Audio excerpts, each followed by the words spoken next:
Bienvenue à Makuri Islands sur Chasing the Sun, un circuit de 35 km dont le profil ne présente pas de difficulté particulière si ce n'est le cône du temple.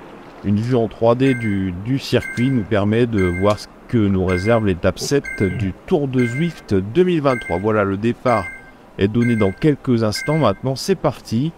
Le groupe s'élance, donc ça consiste en une longue déambulation dans le centre-ville avant d'attaquer le rooftop. Donc le rooftop qui n'est pas répertorié sur le profil comme un com puisqu'on le prend à l'envers là et qui présente pas non plus de pourcentage très ardu. Quelques petites rampes à 6-7% mais ça ne dure pas très longtemps, donc ça passe sans problème au train.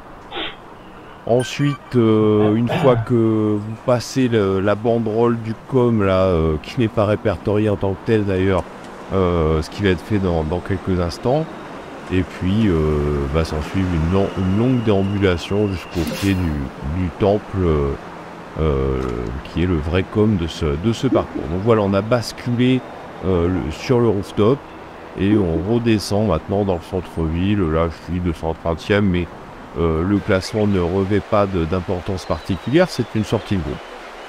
Donc nous voilà arrivés au pied du Temple Com, si on le dit en anglais. Donc voilà, c'est parti, on passe la borne à gauche, là vous venez de la voir. Donc c'est pas un com qui est très difficile, 2,5 km à 3,6% de moyenne, mais quelques rampes un peu délicates, notamment la dernière là. Donc dans ce genre de rampe, il faut pas se faire endormir, faut mettre un peu de braquet, ça dure pas très longtemps, il y a un passage à 9-10% là, faut mettre un peu des watts histoire de pas rester collé dans la gadoue là, et de garder un peu de vitesse pour aborder le replage juste derrière. Donc voilà, cette rampe est passée, moi ça me permet de basculer sur le plat à 25-30 km/h et de rejoindre l'arche, cette fois du com, et de basculer dans la descente. Alors dans la descente, ça sert à rien de faire la descente à bloc. Alors, on respire un grand coup, on s'essuie un peu la transpi, et on fait pas d'effort particulier dans la descente, parce que vous ne reprenez rien si vous êtes tout seul, et surtout s'il y a un groupe là, comme ça se passe, il y a un groupe derrière moi, donc je vais attendre tranquillou pour reprendre les roues. Donc en bas de cette descente, on était 3 à devancer le groupe là. Et alors c'est là où il faut faire très attention, parce que le groupe rentre très vite. Et au moment où il rentre, tac, voilà, là faut mettre des watts, vous voyez, tout de suite 700 watts. Faut mettre des watts pour accrocher les roues. Et les deux qui étaient avec moi, elles l'ont pas fait là. Et ils se sont retrouvés piégés là. Donc c'est un peu dommage de pas accrocher les roues là du groupe et de se faire piéger bêtement. Parce que bah, vous retrouvez tout ça dans la nature quoi.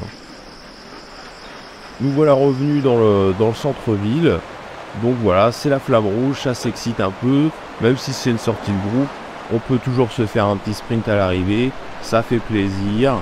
Donc on se prépare, on met les braquets et on dégaine les watts à 250 mètres de l'arrivée. Voilà, c'est parti. Donc là vraiment on fait le gros effort pour essayer de passer l'arche en tête. Bon voilà, il n'y a rien à gagner, c'est juste pour le fun, mais je crois que de toute façon le fun c'est l'objet du Zwift. Hein. Donc voilà, hop, l'arche, on se dépouille bien la tronche, et voilà, on est quitte pour une sortie d'un petit peu moins d'1 heure. C'était bien sympa, et j'ai hâte d'être à l'étape 8 sur un circuit tout nouveau, que j'aurai le plaisir aussi de vous commenter. Donc merci de m'avoir suivi, à très bientôt.